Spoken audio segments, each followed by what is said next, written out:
Hey friends, this is JB presenting wisdom to you.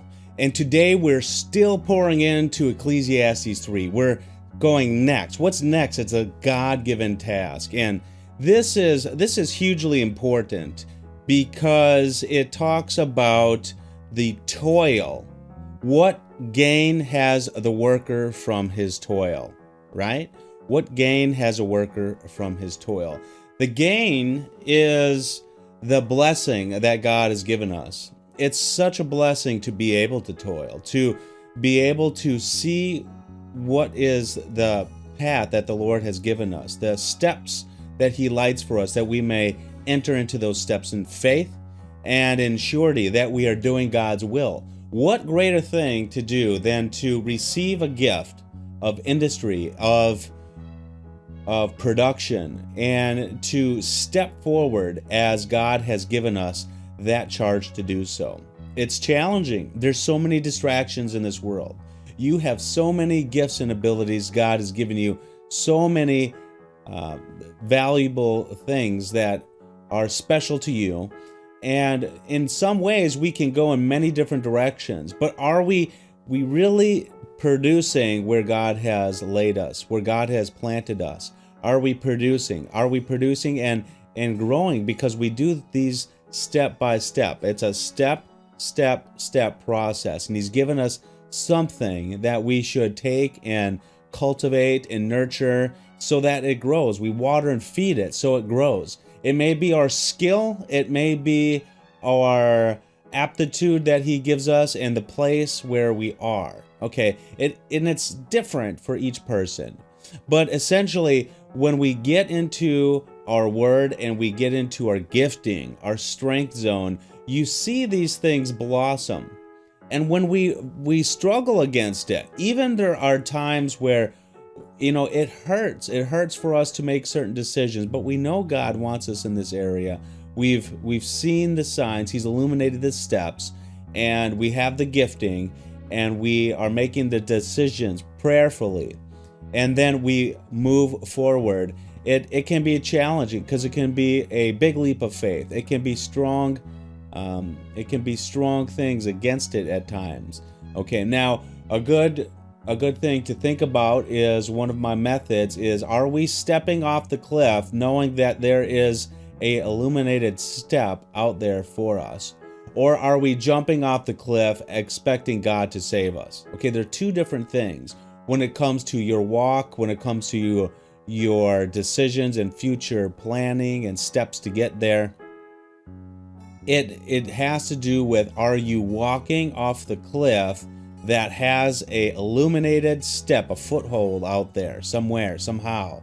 As if we're looking and thinking really strictly about the cliff, is there a place that you see off of the cliff that is almost a floating rock that is illuminated, okay? That we don't see the next one off there, but we see that one. Now, that would be a faith step. Now, if you are stepping off of a cliff and you do not see any step, then that means you're trying to test the Lord thy God in the way that shouldn't be. That's like the devil asking Jesus to just jump off the cliff and call upon the angels to save you, lest you dash your foot against a stone or something. And so that's the big difference. So what we need to do as believers and as producers in this world, we need to make sure we're centered on that, because it's such a blessing when we take those steps forward. What gain has the worker from his toil? I have seen the business that God has given to the children of men to be busy with. Business to be busy with, right? That's the production. That's the industry. He has made everything beautiful in its time. Okay, it takes time. It takes time to develop, to grow. Also, He has put eternity into man's heart, yet so that he cannot find out what God has done from the beginning to the end. We don't know the end. We've got some ideas. We don't know the beginning well. We've got some ideas, and we don't know what whose shoulders we are standing upon, and who will stand upon our shoulders. So the point is that we may not see that blessing of how whatever we do pours into maybe our inheritance, our legacy, the children, other people around us, the Christian community, the invisible church, right? I perceive there is nothing better for them than to be joyful and do good as long as they live. Do good, be joyful. Also, that everyone should eat and drink and take pleasure in all his toil. This is God's gift to man. It's a gift. It's a gift. And the eating and drinking, it's a gift. They're talking about eating and they're talking about drinking.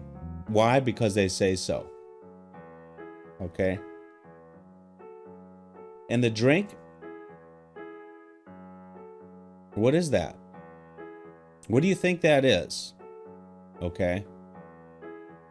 Should eat and drink and take pleasure in all his toil. This is God's gift to man, the eating and the drinking. Well, we know that they have people in the Bible who are cultivating the vineyards.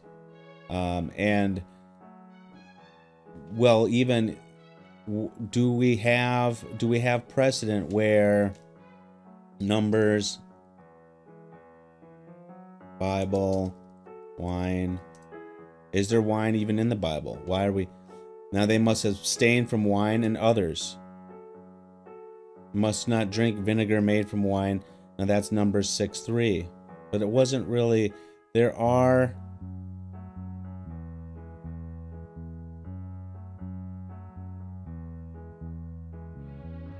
wine. Are we talking about wine when it comes to this?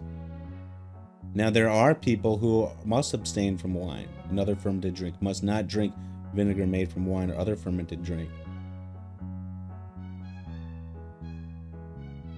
Wine makers. Do we have wine makers?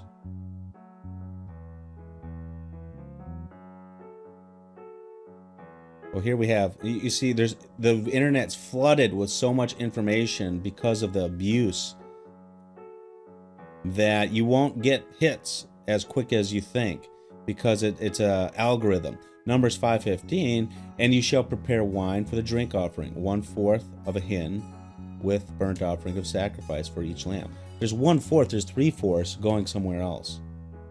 The drink offering shall be half of a hin of wine and a bowl of wine. So, you know, these are, you know, the point that I'm making is that we can't let the devil